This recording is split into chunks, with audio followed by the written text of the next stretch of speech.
Bem, isso aqui é o Dr. Flávio. Ele tem uma esplêndida carreira. Ele é diretor. Ele pediu algumas particularidades da parte dele. Ele pediu para eu o preservar, porque depois de eu insistir tanto requerendo essa entrevista com ele, depois de ouvir tantas negativas, finalmente ele me cede essa oportunidade honrosa de entrevistá-lo. Ele é gerente de uma das maiores empreendedoras aqui do Brasil. Dr. Flávio, é um prazer enorme. Desde antemão já agradeço por essa entrevista. Bem,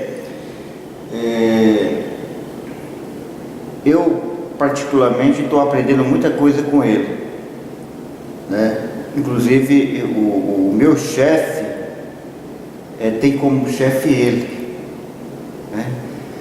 E enfim, até o meu chefe duvidou que eu conseguisse dele essa honrosa entrevista. Finalmente está aqui provando que eu consegui, finalmente, depois de ouvir tantas negativas da parte dele, mas insistir tanto que ele deve ter percebido assim: bom, é melhor eu ceder essa entrevista e aí fica livre desse camarada.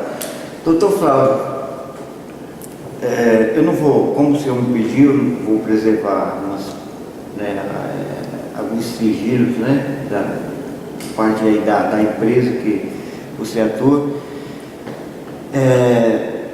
Para chegar ao nível, né, uma posição hierárquica dessa empresa que o senhor atua hoje, qual que é o segredo? Qual que é a receita? É difícil dizer qual que é a receita, né? Mas, a grosso modo, qual que é o caminho para se iniciar? O meu bom dia a todos. Bom dia, Oliveira. Obrigado pela oportunidade dessa entrevista. Nós sabemos. Aqui no canal que eu tenho no YouTube, sou conhecido como Jonas Oliveira. Muito bom. No entanto, aqui na empresa, eles me conhecem por Oliveira. Então, sou Jonas. É muito importante que o senhor falou. Primeiramente, um bom dia a todos, né? A nossa carreira, ela sempre, antes de falar de uma carreira, acho que primeiramente nós temos que falar do dinamismo, do empreendedorismo, da educação, que é primordial, né? É o fundamental numa sociedade, a educação. É a base de tudo, né? O conhecimento, o conhecimento, os detentores do conhecimento. A gente poderia falar hoje em dia que o conhecimento é como uma pedra preciosa, como um diamante, que muitas vezes tem que ser escavado bem lá no profundo da terra, para que ele seja exposto, né, a esse mundo, né, de uma forma que o brilho dele ofusque, né, a todos. Então é o seguinte, eu fiz essa metáfora para mostrar que realmente, que com o trabalho, dinamismo, né, o conhecimento da matéria em si, é a base de tudo. É a base de tudo. O que nós estamos fazendo aqui, a verdade é essa. O que o ser humano, desde a época, né, nós estamos falando de uma empresa de construção. O ser humano, há milhares de anos atrás, ele vivia em cavernas, né, rusticamente. Essas cavernas serviam para proteger ele dos animais ferozes, né? Contra a intempérie do tempo, contra o frio, contra o fogo. Eram os meios que eles se valiam para se abrigar. Eram as cavernas. Exato. Então, os homens, sempre eles, devido às intempéries, eles sempre buscaram meios de se proteger. Isso desde a antiguidade. Então, o homem em si, ele tem uma gana dentro dele, que seria o quê? Dar continuidade à espécie, né? Então eles coabitavam com suas companheiras naquelas cavernas, onde se abrigavam e aumentavam a sua prole, né? E desta forma que eles buscavam alimento, a proteção de um ambiente para eles. Nós vemos hoje em dia, desde esses primórdios, que o homem se desenvolveu muito. Só que ele esqueceu de onde ele veio. Por isso que eu defendo a tese que o homem ele tem que progredir, ele tem que ter o progresso, tanto social como material e espiritual, no conhecimento. Ele tem que desenvolver meios, exatamente, se capacitar para que ele desenvolva meios onde ele possa construir, assim como no passado, formas, modelos que não prejudiquem o meio ambiente, né? Nisto nós temos muitos e muitos arquitetos, engenheiros que trabalharam nesta tese. Eu poderia citar o nosso excelentíssimo brasileiríssimo Oscar Niemeyer, né? Ele desenvolvia projetos que não ofendiam o meio ambiente, estavam sempre de acordo com a natureza, e muitos outros eu poderia citar, mas daqui, como nós precisamos e temos que ter esse fundamento, porque são para as nossas gerações futuras, né? Exatamente. Eu não vejo a matéria-prima como uma coisa morta. A matéria-prima ela é retirada do meio ambiente, muitas vezes de uma forma inadequada, com agressão. Nós temos que saber que a natureza, quando a gente a agride, ela se volta contra nós mesmos. É o que está acontecendo. Exatamente. Né? A falta de chuva, a escassez, exato, né? essa questão da água, hídrica, que se convencionou se chamar crise hídrica, né, aqui em São Paulo, deveu-se esse grande desmatamento, né, Oliveira? Esse grande desmatamento do estado de São Paulo, devido a queimadas, a plantação de cana, essa famigerada produção de álcool a todo custo, a todo vapor, onde muitas florestas nativas nossas foram derrubadas. E as consequências a gente está observando agora, né? E sofrendo na pele agora. Porque muitas vezes o pessoal, poxa, mas por que essa falta de água? É muito fácil você falar sobre isso, porque com a derrubada da madeira, né, isso aconteceu já desde a época da colonização do Brasil, né, que acabaram com a madeira do Brasil inteiro. Quer dizer, a água ela fica infiltrada dentro da madeira. Quando você corta uma madeira, você está quebrando um ciclo, né? Porque aquela água está dentro da madeira, que é evaporada pelas folhas, né? Essa água volta de novo para a atmosfera, depois ela é devolvida à própria árvore e à natureza. Quando houve o corte da árvore, muitas árvores foram cortadas no país. O que está acontecendo para a pecuária, para a agricultura? Esse corte de árvore justamente ia fazer o quê? Com que essas caixas d'água ambientais, caixas d'água verdes, né, que a gente pode falar, que são caixas d'água, né? elas foram cortadas, né? E o que aconteceu com essa água? Foi o quê?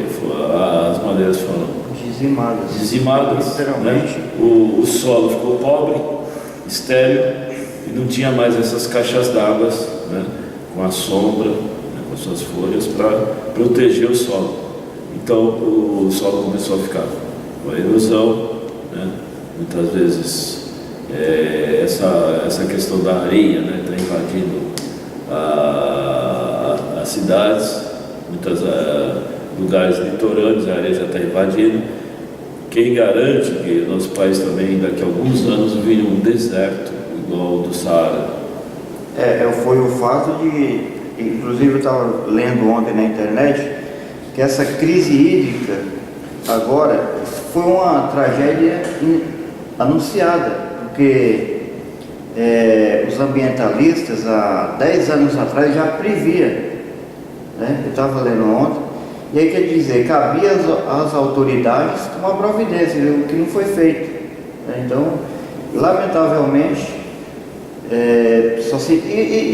eu estava vendo os jornalistas e tudo mais, eles começam a dizer, olha, e pegar no pé das autoridades, não sei o quê, mas eles mesmos são cúmplices, à medida que eles só protestam, só pegam no pé, só começam a coxar mesmo na hora que o bicho está pegando. Quer dizer, tinha que ter tratado isso aí, tinha que ter se manifestado a imprensa antes, né? Nós sabemos disso aí porque a gente até, como consultores, não são formadores de opiniões, mas realmente aqueles que põem a mão na matéria.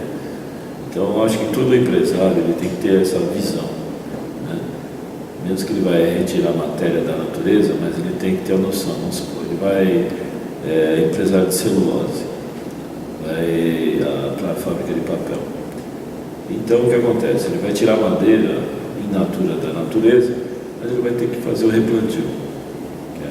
Essa é a cultura ambientalista. Os nossos companheiros aí que estavam nessa luta ambiental já há muitos anos, né? E sempre falaram sobre essa questão ambiental, né?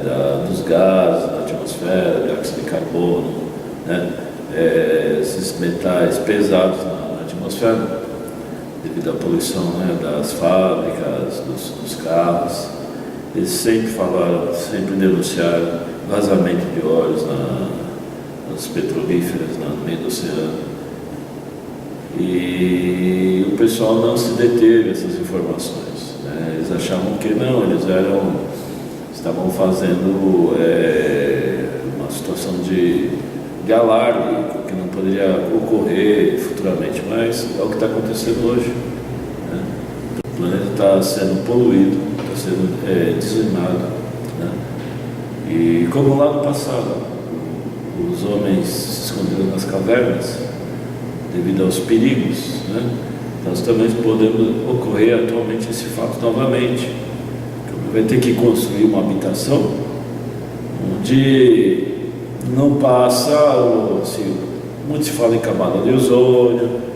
Quem garante que a nossa camada de ozônio já não tenha perco uma grande parte, né, no espaço dessa camada, onde os raios ultravioletas vão ultrapassar. A gente sabe que o raio ultravioleta ele causa câncer, né, na pele dos homens, né? Então o que acontece?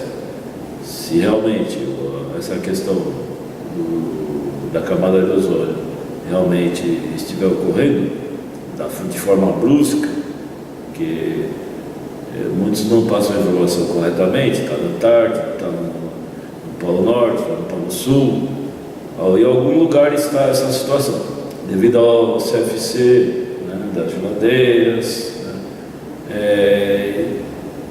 Muitos motores têm essa questão da CFC. Me desculpa, eu estou um pouco...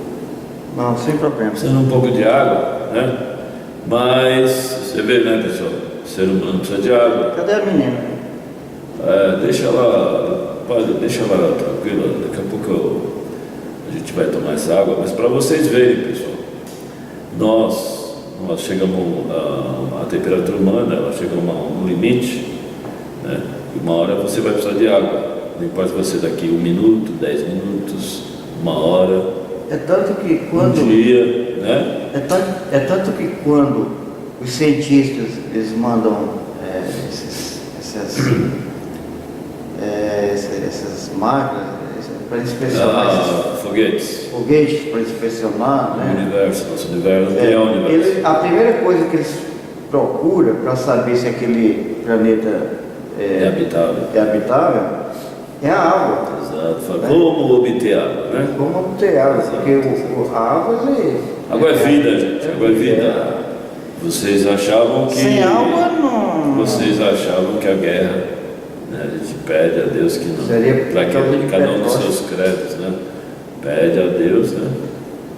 Para que não houvesse a guerra através por causa do petróleo. Mas não é, eu creio, gente, que o maior bem da humanidade, né, para não ser o seu credo, mas eu creio na força suprema que é Deus, que o maior bem da humanidade que Ele deixou, além do Filho dele, né, para nossa vida, né, nossa salvação, é a água. A água Você foi formado no útero da tua mãe, no meio da água, né? inclusive, Você saiu do útero, mas você continua precisando de água. Então presta atenção, você que está aí. A água, infelizmente, ela está acabando. Então, o primordial, seja construtor, seja comerciantes, né? Que nós trabalhemos de uma forma coesa, de uma forma inteligente, racional, para preservar esse bem maior no nosso meio ambiente, que é a água. Sem água não existe vida. Então era só isso que eu queria falar. A construção do nosso país é importantíssima. Muitas vezes vocês não entendem, mas no futuro as construções vão ter que sair do solo, então vão ter que ir para a água, porque o solo vai estar contaminado de uma tal forma que somente no ambiente aquático nós vamos ter que ter habitações marítimas. É a pura verdade, gente. Nós vamos ter que ter habitações marítimas. Por causa do quê? Os tsunamis, as invasões da água do mar, né? Futuramente essas águas vão subir pelo derretimento da camada de gelo, né? Vai subir e nós vamos ter que ir para o mar. Muitas vezes vocês viram filmes a respeito disso. E Hollywood é incrível, né? E passar filmes futuristas de coisas que vão realmente acontecer, né? se você pega Star Wars, antigamente, Wars, sobre aquelas imagens que a gente tinha. Darth Vader. Exatamente, e hoje se vê, né? Então Exato. eles têm uma extraordinária. Star Trek, né? Exatamente. Você Então, fazer eles têm, celular na década de 60, né? apesar de que eles recorrem ali aos próprios cientistas na época, por exemplo, estava essa coisa da internet, de computação, naquela época para a gente era uma coisa obscura, uma coisa oculta, mas isso já existia, né? Muitos anos. Eu posso falar a vocês o seguinte, que nem tudo que a gente está vendo hoje é de última geração. Muitas vezes você, no Brasil é a última geração, um celular de última geração, uma TV de última geração. Pode ter certeza que nesse momento está em outros países, né? Detentores, né? Tecnologias que nós nem sabemos ainda. Eles têm equipamentos que vocês não têm nem ideia, tá? Muitas vezes vocês acham, isso aqui é de última geração. Não é, gente. O conhecimento humano que Deus deu para o homem é tão grande que muitas vezes vocês pensam que já estão no futuro, e o futuro nem começou ainda, tá? Futuro, só que o futuro tem que ser feito com responsabilidade, com hombridade, com respeito à cidadania, respeito às nações, respeito ao meio ambiente, que é muito importante isso aí. Princípios né? fundamentais. Os nossos irmãos, eu posso falar assim porque Deus os criou também, os nossos irmãos animais, eles estão aí, eles estão sofrendo muito, né? direitos dos animais, eles têm muito direito, igual nós temos também. E é necessário, porque eles são também, eles fazem parte desse ecossistema. Tá? Só para finalizar, Muito bem. a pergunta que não quer calar. Inicialmente, na nossa entrevista, eu perguntei qual que é o senhor é formado em administração. Administração, engenharia, arquitetura, história, filosofia. Então, eu gostaria de, assim, no tocante à área que o senhor atua, progrediu e chegou a essa honrosa posição, né, dentro desse complexo de posições que a Cyrela compõe, né, em todo o seu sistema, em todo o seu complexo de funcionamento.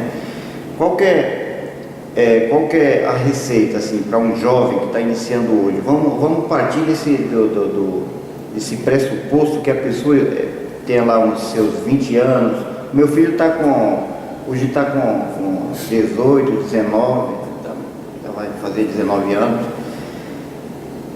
Qual que é como que ele deveria iniciar? O senhor explicou que seria o conhecimento. A receita é simples. Buscar o conhecimento. A receita é simples. Olha, aprenda a ouvir a natureza.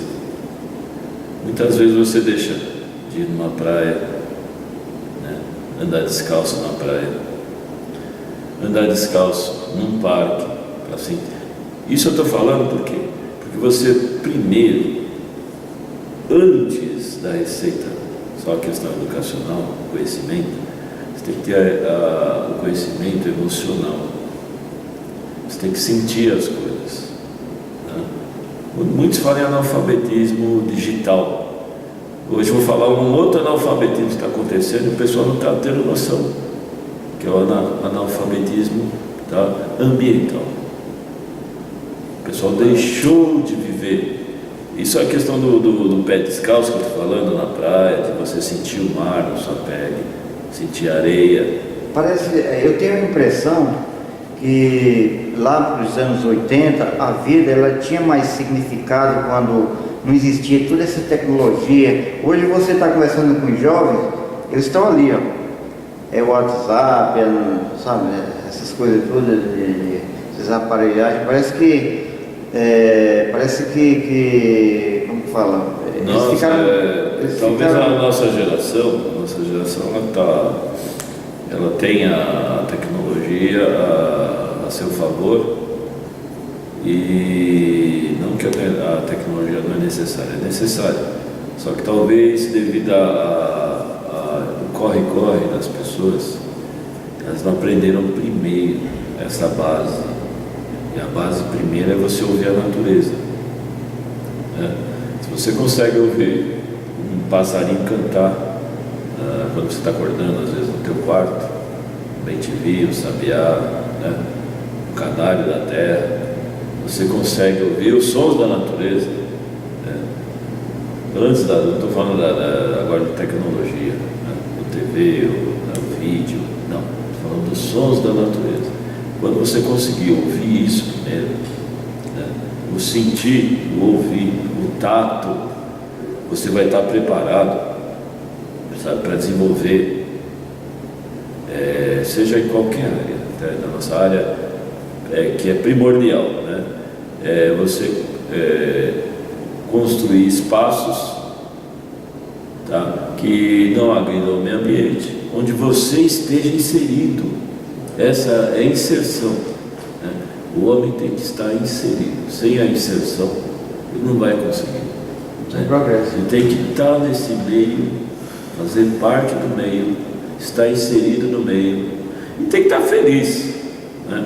Eu acho que toda profissão, estou falando isso na questão construção, arquitetura, você tem que aprender a ouvir a natureza, né?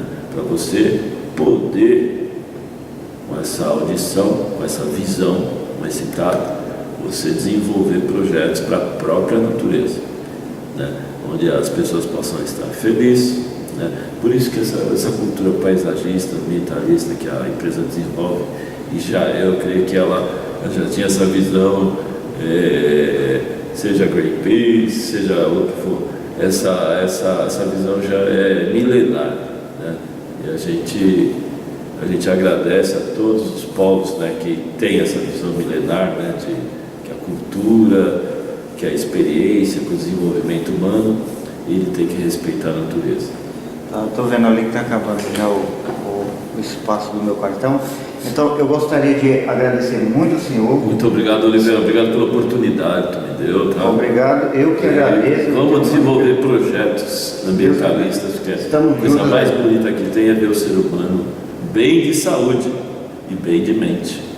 Obrigado. Então, encerra aqui essa nossa entrevista, essa prazerosa entrevista com o gerente, nada mais, nada menos. Eu não vou dizer qual que é a construtora que ele me pediu, mas ele é gerente aqui do estado de São Paulo, dessa empreendedora. Eu agradeço a todos por ter visto essa entrevista, espero ter ajudado de alguma forma, e foi um prazer enorme aqui estar com o seu Dr. Flávio. Eu que agradeço, um bom dia.